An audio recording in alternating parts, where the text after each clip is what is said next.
Joining us now is a man who threw for 4 touchdowns this weekend, 211 yards, absolute stud.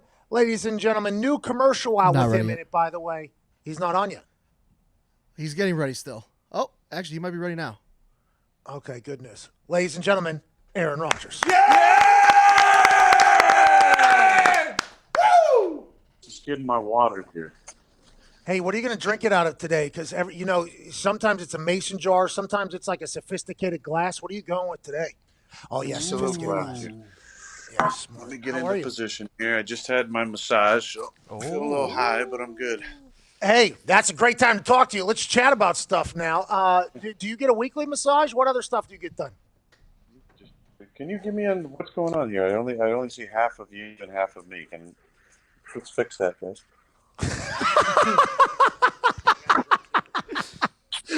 There we go. I like that better, much better. I talked to AJ. Said he's is he even there? This show would probably be a lot better without his questions, but I think he's on the phone. I'm not 100% sure, but if he drops in from the clouds, know that that's him. We don't have the right tech to set up to have 3 FaceTimes, so that's on us. Him or Ric Flair. Hey, you gave that incredible speech, by the way, about why football is a great sport, and we put like music behind it and everything and put it on the internet. In about, 15 seconds in, you're really starting to get going, and you hear Ric Flair in the background go, you know who Pat McAfee is, right? It's like, oh, my God. We got Ric Flair in the middle of this thing. It's magical. It's magical. This show is a joke. That's too good. I don't understand why we can't get all 3 of us on here. The tech, I get it takes it's a lot. I would assume the internet is also something they have. For whatever reason, we weren't able to make it happen. We need another investment from Fandor or another partner, possibly you, by the way. Ooh. Investors? Possibly you. Let's get to where this conversation started. You do massage weekly? Do you do anything else? Is it a daily thing, multi-time weekly? How do you take care of the body? Yeah, I don't spend $1 million on my body every year, but I don't spend anywhere close to that, to be honest. I get a massage at least once a week, once or twice, and then I just do, I have a daily kind of routine, weekly routines that I kind of go through, but I wouldn't say it's super sophisticated, just something that's kind of evolved over the years and worked for me. The off-season program has definitely picked up for me as far as how much, body work I do compared to like actually working out. I like to have a good balance with that. Got a great system out in California that's kind of grown over the years with Tommy, who takes really good care of me, and Ryan and his staff at Proactive. I've been working out there for a number of years. Bakhtiari's been there, among other guys. Clay Matthews for a long time. He'd get mad if I didn't mention him right now. So, but yeah. So definitely the off-season is really important. In season, it's just about maintaining. Pat, it's about trying to maintain and whatever you got to do to maintain. How do you feel right now? Week 12 is done. You've just had an incredible performance. How's the body? How's the brain? How's the life? Man, I feel great. To barely get touched in a game. I said after the game, I'm turning 37 tomorrow, and I feel amazing. I've been sacked, I think, 11 or 12 times this year. That's pretty rare. It's really rare for my career. So big shout out to the boys up front. The scheme, I think, has been really good for that as well. And then just really trying to deal with the ball as quickly as possible. But man, waking up on Monday without barely getting hit, shit, that's a dream come true. I feel like a punter. All right. We were going there. I was about to be so happy for you and about to talk about how he probably played for another 10, 15 years. You were a tackle machine. I'm talking about. Oh, yeah! Maybe a J.K. Scott, Yeah, he bombs balls. He stays out of the way. You got to do what you got to do. By the way, before we go any further, because you did mention it, the boys, myself, everybody sitting at home listening and watching, chime in. You know how it goes. Happy birthday to you. Happy birthday to you. Happy birthday, dear Avon. Happy birthday to you, dude. Woo! That was everywhere. Everybody was singing it, even in Estonia, dude. Hey, thank you guys. Thanks a lot. AJ, I heard you too. Really good singing there. I don't think he was. I don't think AJ was singing I at all. don't think he was. I'm not 100% sure he's on. Let's talk about the game. Shall we talk about the game? A couple things happened. I took notes. I don't know if you know this, but I'm a big-time journalist. I actually take notes during your games for things to ask you. This is throughout the entire season. There's a lot in there, okay? There's a lot in there. I do real research here. The title of it is Aaron. You guys were you guys were 4th and 2, second quarter, okay, in field goal range. And there wasn't even a thought to kick a field goal there. You're playing against a great defense. Was the mindset like in that situation, hey, we're going to go no matter what? Is there a moment where you just kind of feel as if you guys can do whatever you want, or you have a good read, or what was the thought in that situation? You know which one I'm referring to, but that was surprising me. I'm like, not even a consideration. It wasn't even like a stay off the field. It was like, no, we're going for it against a normally very good defense there. Yeah, Pat, I think sometimes you just, the play before, I kind of got out of a sack and moved up and, fell forward, semi-athletically for about a yard and a half, I think, to avoid a sack. Sneaky. To put us from 3rd and 4th and 2 or whatever. And sometimes you look over the sideline, you kind of give them the, hey, let's go for it. And just kind of, you kind of dipping a toe in, testing the waters. And he was kind of like, And then once he went, I was like, yeah, let's go. Let's do it. Let's go for it. I think there's some plays that we really liked in situations like that. But look, the analytics have showed even the casual fan, but also the coaches, how really going for a lot of those 4th downs can be game-changing plays. I felt like at the time, the way we were rolling on offense, to go up 2 scores, or what was it? Was it 3 scores at that point? Yeah, it was early. Yeah, you were up a lot. I think it was 13. Was it 13-3 at that point? Yeah. I just thought that was important for us to keep that drive going. I think I hit Bobby on that one. They actually did a good job covering the front side. We had a play where Devontae was in the backfield, and the running back went to the receiver's position, tried to get Devontae out to the flat real quick. They covered it. Big Bob Tunyon came from the backside, for a nice route and kept the drive going. We scored a touchdown on that drive. Let's talk about Big Bob Tunyon, because another one of my notes here, they caught you on camera shaking your head no, then yes, then no, then yes. Then the next play, you threw a 35-yard or 45-yard touchdown to Big Bob Tunyon. Was that like whenever a pitcher and a catcher's like, hey, let's go with the curveball, and you're like, nah, and they're like, fastball, and you're like, yep, and they're like, maybe a curveball, and you're like, no, fucking fastball. And then when it works out, how gratifying is that whenever it's like you call out? I don't know how that conversation's going. I don't know what LaFleur is saying to you there or whatever, but that felt like an interesting little series of events where it worked out big for Bob Tunyon. I was very intrigued to know what's going on in your head there and why that happened. Well, there's a lot of conversation. Sometimes they ask you, Matt asks, do you like this one? And it might be, yes. What about this one? No. You sure you want this one? Yeah. You don't want the other one? No, I don't want the other one. I want this one. Or I think in that situation it was, I think he had called this play, and no, I want to go back to this play. I want to run to the right, and I was shaking him. I want to run to the left, actually. I wanted to keep away from Khalil just because he's so impactful. So I thought if we kept away from him, we had body presence with the back to his side, and we had the other tight end sneaking across there to be a lead blocker, or just like a support blocker to set up to throw it down the field to Big Bob. I just liked it to the left a little better. We ran a similar play to the right. I missed Devontae way inside. Khalil was coming. He was. If I had set up, he might have drilled me and put me out for a couple weeks. So I really wanted to run the play to the left side. So I don't remember exactly if he was asking me, do you like this play over that play? Or if I was shaking him, trying to get him, hey, let's run it to the left, not to the right. But, yeah, there's a lot of that sometimes. Sometimes he'll be like, give me 3 plays. And then he'll say, do you want number 1, number 2, or number 3? And then I'll hold up, whatever number there. But a lot goes on, especially when there's a little bit of time, TV timeouts, penalty, any time to fill space on the headset. Matt enjoys using that up. Well, he's always coaching. I mean, the guy has maybe the best record in the history to start off a head coaching career in the NFL. That happens on a regular basis? That's very intriguing to me, because I would assume as as an NFL quarterback myself, whenever I got in there, there was normally one play, and then if I didn't like it, we could potentially check the other side. You know what I mean?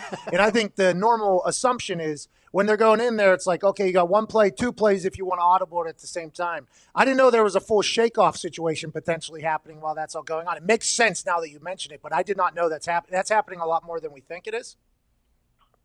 Well, it depends on how much you think it's happening. If you think it's happening all the time, it's happening less. If you don't think it doesn't happen at all, then it's happening more than you think. You know how that works. Let me get back to my fucking notes, okay? How many takes for the Happy Gilmore drive in that State Farm commercial that you alluded to weeks ago on this show? Because I said, hey, how come they didn't have you doing the cornhole? And you're like, they had me do golf. In my head at the time, because I was probably on some vitamins, I was like, golf? I have not seen the golf commercial, and I thought we were potentially breaking news there, but I didn't follow up. It was bad hosting by me to say, like, what golf commercial? It has debuted since then, and by the way, it is a better one than the cornhole one. The Happy Gilmore drive, was that first take, second take? Because it looked like you did absolutely slaughter that golf ball in that commercial. Well, this is a spoiler alert here. It was not actually a golf ball. It was like a hard golf ball. It was a plastic one. There was a green screen behind. We were in beautiful Austin, Texas in the summertime, and very safe on set, very safe. We followed all protocols. And I actually hit them all really, really good from the first take to the last. I told him, I said, it's going to be one take. Just make sure you get this one, which was kind of a joke because the DP, director of photography, was an all-timer. If you know who Bob Richardson is, have one of the boys look him up real quick and see what he's done. But he's an absolute legend. He's done many of Tarantino's films. He is an all-timer. Not just in his DP, but his hair. He's got amazing, like down to here, white hair. So this was small potatoes for Bob. But yeah, what are you getting something right there? You got a beer? What do you got? Ooh. Yeah, he's the man. He was director of the photography there, the filming. He was awesome to work with, so fun. I wish it had been a different setting, not Corona 2020, where you could actually hang out and talk without masks on, But it was fun to work with him and the crew, directors. Eric is a great dude. Fun to be on set with Pat and with Mr. Schmedium, Jake from State Farm. I wish I could say that I caught him, mid takes doing a bunch of curls or whatnot, but I didn't. But he's a lot of fun to work with and a really great dude. And that was a one taker. We obviously got some more for safety, as they say. But yeah, that was a lot of fun. It was hot down there for sure, but it was fun. One taker. Yeah. All right. That's what we're talking about. I think I heard AJ there, by the way. AJ, what do you got, pal? Yeah. Hey, so Aaron, I actually was just going to sit and watch this thing online and not call in, but I saw Aaron take a shot at me as soon as he jumped on camera. So I figured I'd call in to chat a little bit. Aaron, quick question for me.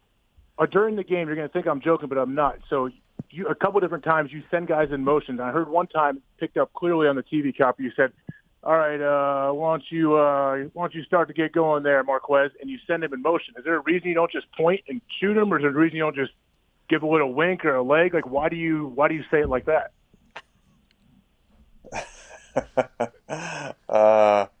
Well, there's possible flies in the play call sometimes, so it's not a guarantee that he's gonna go in motion every time. So sometimes I'll just bring him, and then sometimes with a head, with a foot, and then sometimes I'll just talk to him. I mean, you're playing at home, so you can hear everything. So I don't know. I just decided to bring him in motion. Are you incredibly comfortable right now? You're really comfortable right now, huh? Because that in goal play, whatever it was, where you did a back pedal and Lazard might have been, was that your third or fourth option? I'm not 100% sure, but it looked like you were playing. Now, the Bears defense, listen, they're a good defense. Khalil Mack, game wrecker. Okay, you've even said it here in the last couple of minutes that you were actually getting plays away from him. They got a lot of good players, okay? They got a lot to figure out in Chicago. Who knows what next year's team is going to look like. But you look like you're playing against a high school team. Okay, it literally looked like that. In that play where you went through like 4 reads and then delivered it to Lazard there, it was just awesome to watch. You look like Bob Ross painting. You literally did on Sunday. And I know people probably compliment you a lot, and I tweeted this out, but it really did look like it. Not one single point where you like, yeah, you know what? I don't know exactly what's going on out here. It was just the comfort level. Is that the scheme? Is that the year? Is that you had all your weapons back? What is it? Well, first of all, there's not many better compliments you can give me than to compare the way that I play to Bob Ross and his painting. As you know, a big fan of his, as is AJ. I can say that I've watched sober at AJ's house many episodes of the Bob Ross old painting show. Usually in the mornings with some sort of lovely coffee drink from his wife. Um, we've watched hours of Bob Ross probably over the years. So I really appreciate that compliment. And a shout out to Laura, his wife, who's an amazing cook, chef, barista, hostess, and to their 4 kids. AJ, is that better now that I've complimented Interior designer, the whole thing. family? Yeah, make sure you just continue to pander, just like all your interviews post game. How perfect picture. Good timing. Yeah, thanks, H. I can't even really remember the question. Oh no, we were talking about So Comfort. Yeah, so the touchdown to Allen, I was laughing with him as I greeted him in the end zone. I said just how we drew it up, because he's not even really an option on the play. The play is, we've run some tosses to Devontae on that fly motion. So we're faking that, then we're faking an inside handoff, and then we're trying to get Big Bob Tunyon to slide across the formation and get open with, I believe it was Marquez on that play coming from the backside too. As I came out, Allen's guy fell off. And so he had basically 3 guys on the slide and the over. Roquan, I think, was coming after me, and I just kind of peeked back to Allen for whatever reason. He had put his hands up like, hey, I'm wide open.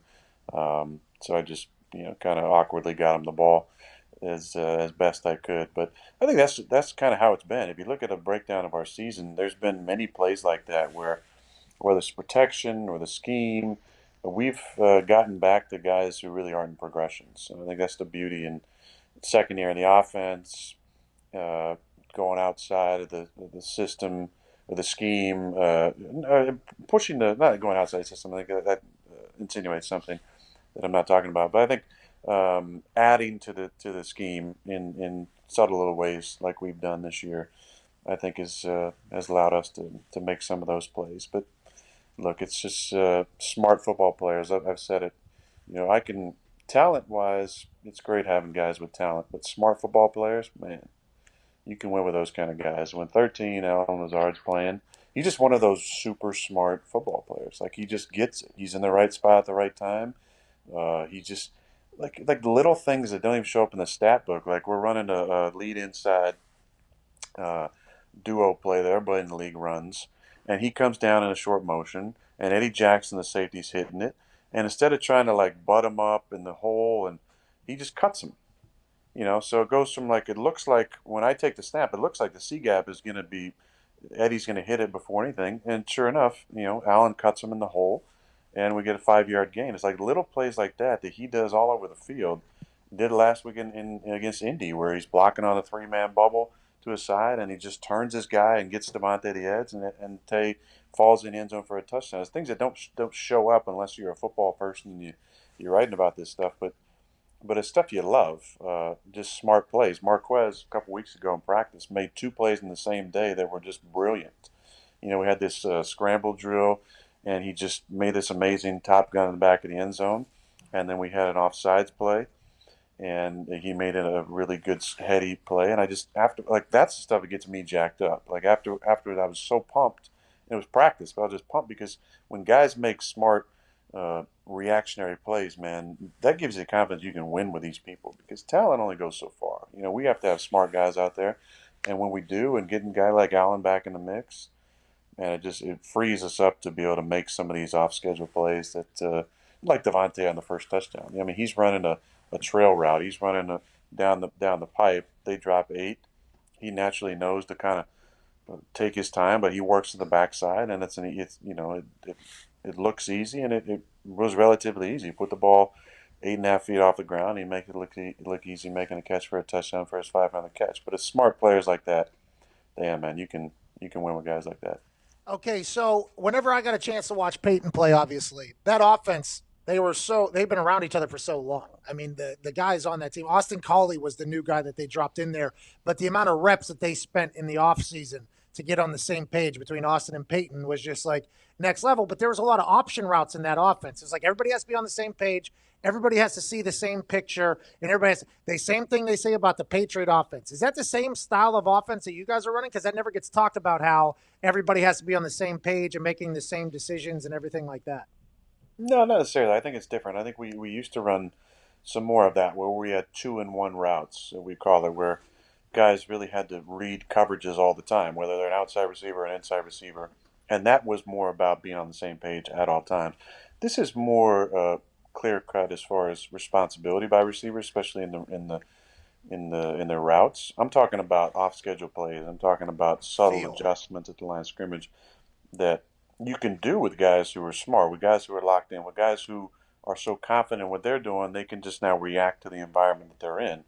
And that's when those guys make the biggest jumps. And that's what, I've seen in Devontae the last couple of years. Allen, definitely gets it. Marquez, seeing plays like that in practice gives you a lot of trust and a lot of hope in that. I think the two backs are really smart players as well. I think both Jamal and Aaron are really dialed into protection schemes and routes, and so that's what I love. It's give me smart players all day long. You can win with those guys. Let's talk about a very smart player. An offensive lineman got a little bit of a spotlight in the game. Elgton Jenkins, Elton. Silent G. Elton. Hey, real G's moving silence like lasagna, dude. Woo! Elton Jenkins, okay, he's played all 5 positions. It's just not normal, by the way. He's only in his second year. That is not normal. I think they said that on the broadcast, and I think people that know football are like, that is incredible that this guy's been able to do this in the NFL. I obviously, as soon as I heard that, wanted to get yours because he was playing center because of #1 Pro Football Focus rated center goes out. Obviously, we hope he's healthy and everything like that. But so can you talk about him a little bit and what you've seen? Because they said he's even stepping up into a leadership role even in year 2. That's a guy that's a gift to a team out of nowhere there. Yeah, I think he's definitely more comfortable. I told this story last week. After the 3rd game this year, so now he's got a year and 3 games, so he feels like he's not a rookie anymore. He said, "All right, guys," and only he can say this. He's from Mississippi. He said, "Can't call me Elgie no more." He said, "It's Elton." I was like, "Okay, all right, good for you, man. Good for you." And he gave a justification that I won't share. That's better if you ask him if you ever have him on. But hopefully, I think the biggest compliment I can give Elton is, when he started right tackle for us in game 1, I think there were some people who were like, "Man, maybe right tackle is his best position." Then he goes back to left guard, where I think he was a all rookie guard last year. And guys go, I don't know. He's really good at left guard. Maybe left guard is his best position. And then, last couple weeks playing center, when Corey got hurt, back locked up on him against Indy, and then obviously, unfortunately got hurt in Chicago. A lot of people, I think there's probably people going, is center his best position?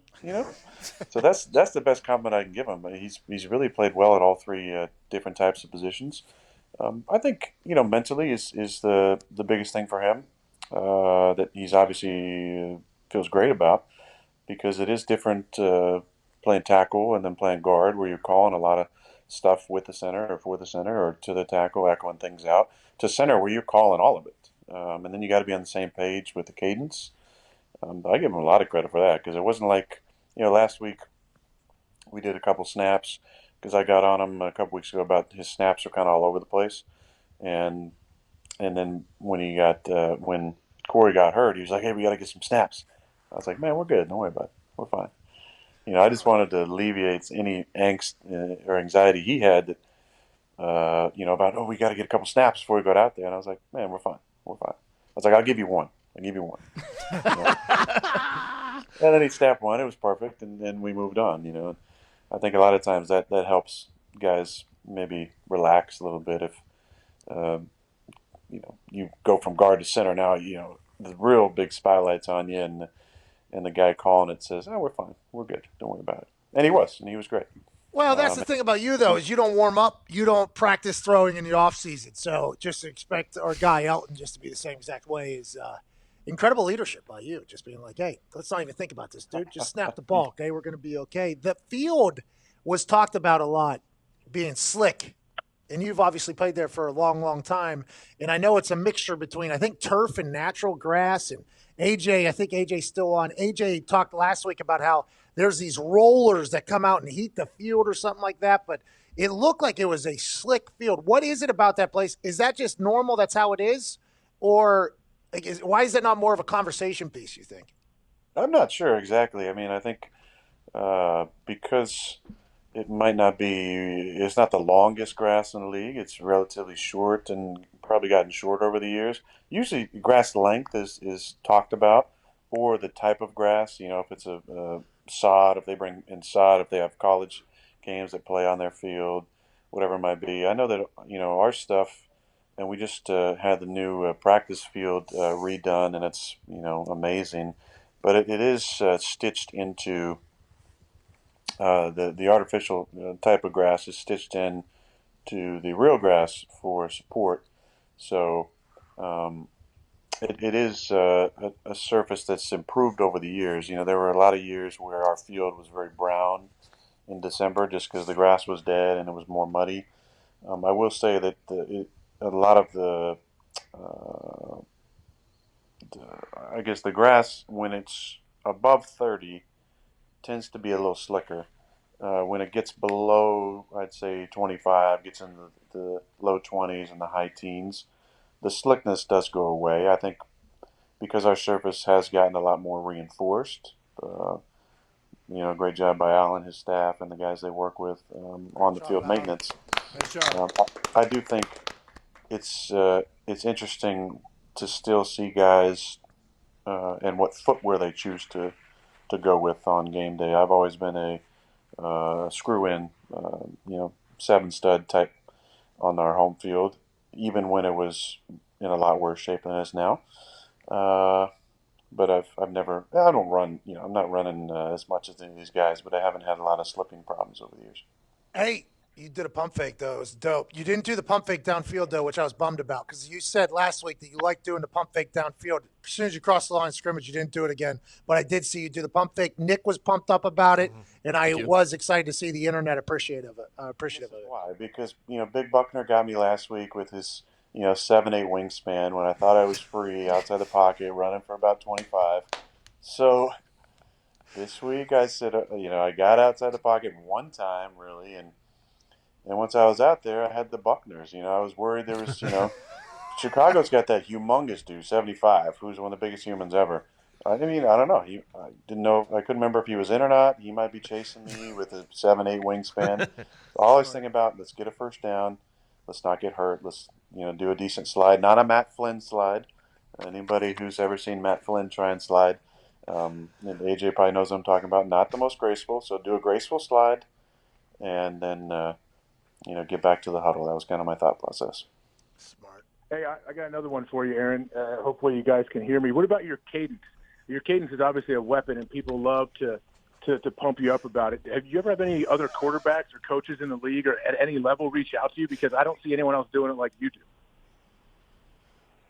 Well, if you watch some of the games, I'm not going to call anybody out, but it seems like there's been a couple guys who've been stealing my color number combination. Oh, green. Look, I think you should go out and maybe look at that, do some investigation. We'll let the social media, warriors go out and look into that. But look, I'm not saying it was original. I borrowed it from Brett Favre, and he deserves credit for the type of cadence. It was strange to me in 2005, made no sense. Now it makes perfect sense to me, and I think it's probably really strange for anybody coming in wondering what the hell.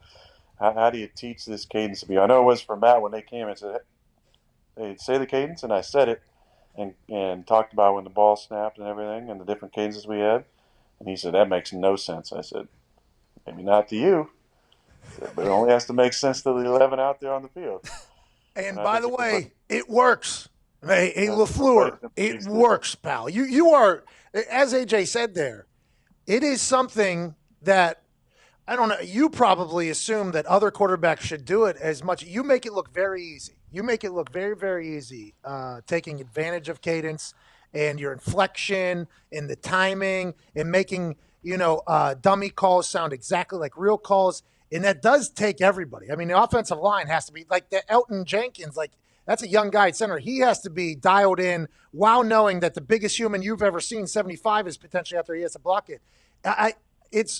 Is it not surprising you that more people don't kind of take advantage of it, or is it something where it takes everybody to be dialed in and it's not as easy as it looks, you think? Well, I think there's a fear, first of all, of guys not being able to stay on sides. So it's a risk reward for some coaches that they're not willing to entrust their guys to do a bunch of those cadences. I know there's been places where, runs to the right have been on one, runs to the left have been on two. I've heard, and cadences are locked in the play calls to where the quarterback doesn't have the option to give a cadence. The play is joined with the cadence and the delivery from the play caller. So that's one thing that I always appreciated about Mike was the freedom to use my cadence. And obviously Matt's allowed me to do the same thing. But it's been such a weapon for us over the years. Why would you not? Now, obviously, it's timely. It's all about the timing of it and practicing what you're going to do in the game during the week and then in the weeks leading up, just so you're not winging it out there with guys that aren't used to hearing certain things. I think that's the most important thing because you want it to be a weapon, but you don't want to have too many negative yardage plays. I feel like over the years we've had, I would say, at least a 4 or 5, 6-1 as far as offsides to false starts. Maybe even higher than 6 or 7-1. I think that's really important when you're mixing up the cadence so much. Ty, what do you got? Aaron, first and foremost, love seeing you got the Bears. It never gets old. So awesome. Great game on Sunday. You also passed 50,000 yards, and you don't really seem like the guy who really cares about like the accolades. Like you're not going to put them on your cleats or anything like that. But is this a situation? Jesus Christ, dude! Is this a situation after something like that happens? Like, do you get to reflect on like how incredible your career's been up to this point, or do you just have to be laser focused on Sunday? Come on, Ty. I'm a human, so I got to answer that in the human fashion. I'm not going to give you a robot cliche answer. It is meaningful to me. I think it's more of a longevity milestone. Based on sustained success and consistency and playing a lot of games. But that part is all meaningful to me because there's been a lot of games that I've suited up that haven't felt 100%. I think that's part of being a leader and a quarterback, and I know there's a lot of guys around the league who feel the same way, and guys who I have a ton of respect for their toughness. But I think it's an ode to playing at a high level and playing through things and playing when you feel great and playing when you don't feel great. And then obviously it takes a lot of guys to get that. I'm not going to go through the whole repertoire of guys I've thrown to or anything. I think when it comes to records, I love them. And milestones, like I do take pride in them. I think they're more things you look back on when you're done playing. I don't think I'm done by any stretch of the imagination, even though some people may have thought so in the off season. Oh, I am. There's another milestone coming up that's exciting. When it comes to milestones, though, like I think the trifecta that we hit in the game was pretty sweet. With Big Dog getting his 400th catch on a touchdown, Devontae his 500th catch on a touchdown, and my 50,000 yards on a touchdown to Tunyon was pretty cool. And I do want to, if I may, talk about Mercedes real quick. Please do. I think his numbers aren't going to jump out off the stat book, and wow anybody with us. But what he does for us is so important. His leadership, the little things that he does. I talked at length about Alan Lazard and how he does so many things that aren't in the stat book. Mercedes does as many or more. And I'm talking about blocking. I'm talking about physicality. I'm talking about leadership. I'm talking about opportune comments at the right time, non-rehearsed, authentic leadership. that he brings to our team.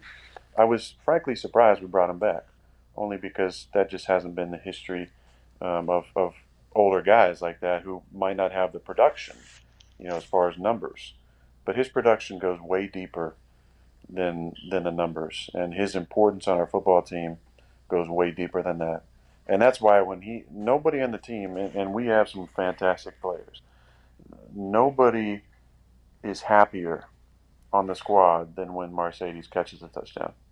I'm telling you, it's everybody. You watch the reaction from Devontae and myself and Lucas Patrick and Corey and Jonesy and Williams and Tim Boyle and everybody on the sideline, his coach Justin out. Like, guys are so excited for Big Dog because we all love him and we know how important he is to what we're doing. And I just think that can't be understated at all. Like, we're where we're at, and we were where we were at last year, in large part to the contributions both on the field and off the field of Mercedes Lewis. I was pumped to see you get him a touchdown. Not you get him, but to get him a touchdown because he was supposed to score the week before, and then it didn't work out for whatever reason. So as soon as we saw him get in there, I was pumped up about it. But I did not know that about him in the locker room. I didn't know he was loved like that. And Big Dog, great nickname, by the way. Him, Roman Reigns. Yeah, also to finish that off, there's been 7 players in NFL history with 400 tight ends, with 400 catches and 200 games played. Only 7. And the other 6 are all names you would know, and they're all in the Hall. So Big Dog deserves a little bit of shine there. I love what you're doing. Hey, you're a terrible teammate for doing that. That's what I've heard. I've been told that. You're a bad teammate. Just spent 5 minutes talking about a guy named. Keep coming at me, Pat. I do want to give a shout out because you won't, and you have no idea what this is. But on my shirt right here is an image of the best jumper in the country. I'm biased. Longtime best friend Joe Kemp played at Santa Clara University basketball. Had hosted in the past a basketball tournament up in Portland and Seattle. So shout out to my man Joey today with the most beautiful jump shot. Aaron, I don't want to hear that shit. He cannot shoot anywhere near Steph Curry, Kevin Durant. I don't need to hear this about Joe. How about Lethal Shooter? Have you seen Lethal Shooter on the internet? I want to see Joe Kim and Lethal Shooter go at it. Hey, man. I'm talking about my own bias here, okay? Oh, yeah, this is Darius Leonard's situation. Yeah, you're being sensitive, bro. By the way, I don't know Steph Curry. I don't know Kevin Durant. I know Lethal Shooter a little bit. So Joe Kim's my favorite shooter on earth too, man. I'm going to buy one of those shirts. I appreciate you acknowledging who he was, man. You can't buy one of these, man.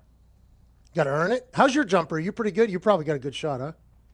I refuse. We have a basketball goal in the team room, and actually one in the indoor as well. I refuse to shoot jumpers, though. I only shoot hook shots. That's a true story. Anybody of my teammates can back me up on that one.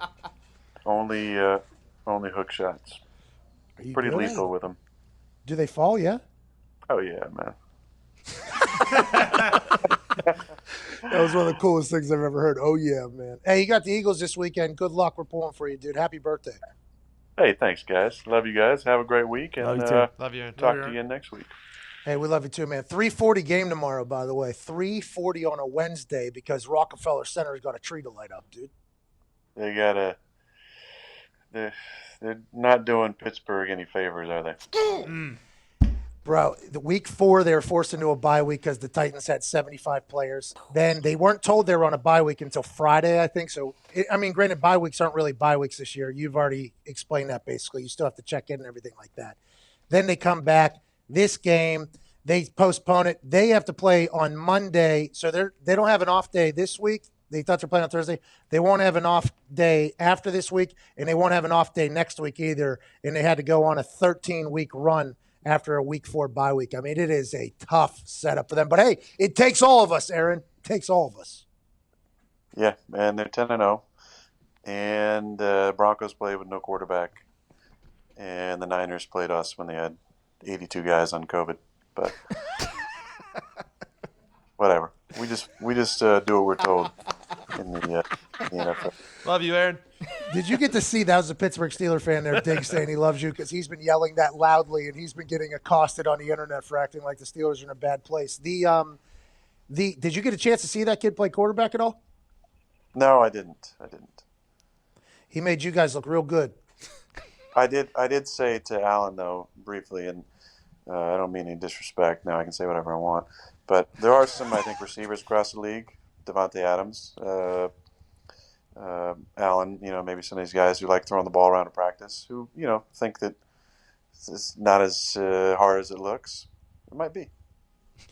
Hey, we're about to learn a lot about it's not just Kendall, too, by the way. Taysom Hill's entering his third week as a starting quarterback. It's like, have defenses figured him out? People are saying the same thing about Lamar. Maurice Jones-Drew, MJD, who had a hell of a run there with Jacksonville and I think the Raiders as well. He said if he had to pick a quarterback long-term, he's taking Matt Ryan over Kyler because you have to be able to sit down and dissect the defense, and that's not something that's why I think you, Mahomes, these guys that can break down defenses while extending plays, it's hard to find, man. It's not just an easy thing. You guys don't just fall from trees. It's a tough position.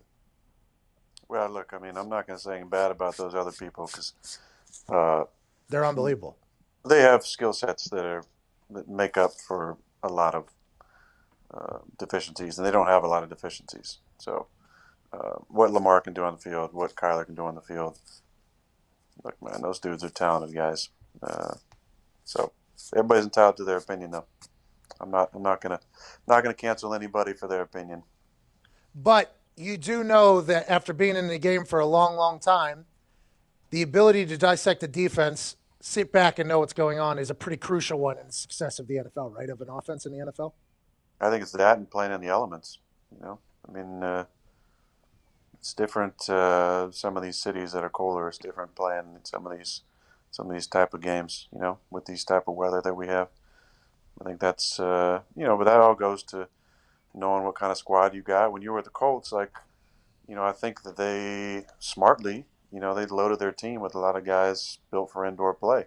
Robert Mathis, Freeney, the always having a slot receiver, Reggie, Marvin, it was a fast team. Look at the St. Louis Rams, for years, and they had Marshall and Torrey and Isaac and Oz Hakeem, fast teams. Some of the teams that that we've played, the Chicago's for many years. You're talking about more physical, bigger at times squads because you got to play in the elements outdoors. You got to have quarterbacks with big hands that can throw in the, in the wind and the cold. Well, you got meat hooks over there, huh? You just got these massive hands. Is that what you got? They're a little prettier than AJ's. If AJ was on here, man. His hands stink, Aaron. We don't know how he writes with those things. Oh, there's AJ. Hey, Aaron, I got one more question for you, bud. Are you a bit worried that the new athletic receiver you guys signed, Tavon Austin, is going to immediately lose respect for you because you called it a basketball goal? Yeah, I was going to ask that too, but there's some weird people that say that everywhere, I think. Instead of saying a hoop, jeez. Yeah. Listen, okay. In the team room, there's no structure. It's just the backboard up on the wall. In the indoor, there's the whole structure. The hoop, the pole that hangs down, the big thing that, if you were poor, you used to have the one where you poured water in as a kid, Sand. to keep it sturdy. You guys know what I'm talking about. Oh yeah. Or you had a neighbor that had I didn't want to say hoop because it wasn't a whole structure. So it's a goal in the team room and it's a hoop in the indoor.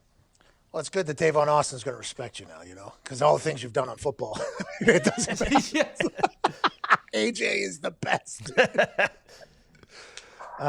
Tavon's, I bet you're pretty excited to add that weapon. I mean, he took a punt back 98 yards on me against the St. Louis Rams. It should have been out at the 2. It was a fucking perfect punt, but instead it went back the other way. No big deal. We ended up losing by 60 that game. I gave away a car at halftime. We were already down 30. So, I mean, it was not a big celebration, but he's a spark plug that can get going. He's a spark if he can get going. I'm pumped you guys signed him. Yeah, I mean, I said after the game, I think the best thing you can do for any player is give him a role that he can embrace. And, if we can find a role for Tavon, whether it's returning or doing some fly motion stuff, finding ways to get him the ball in space, I think it'd be a great thing. Well, you're a quarterback and get him the ball. Hope you enjoy your day. Happy birthday. We appreciate the hell out of you, man. You're the best. And shout out to Joe Kim with that pretty stroke, dude, on the basketball goals, bro. Joe Kemp. Okay? Yeah. Get it right. And a shout out to Laura Hawk for putting up with AJ for so long. Well, and shout out to AJ for introducing Laura to Brett Michaels there. We just saw a photo that popped up. That's very nice of all of them. That was an Affliction party. That was an Ed Hardy party. That was a great time. Aaron, happy birthday. Have a good one. Good luck this weekend, buddy. Stay safe. Yeah. Love you. Love you, Aaron. All right. Let's get to a break. We have to, literally have to at this particular point. We'll be back on the other side with AJ Hawk reaction for him just getting buried throughout the entire conversation. Aaron said a couple things in there that I believe will probably make some headlines, which happens every single week. Some people thought he was dead this offseason. He is not dead. He is all the way back. He's comfortable, just got out of a massage, turning 37, body feels good. What an awesome Aaron Rodgers Tuesday.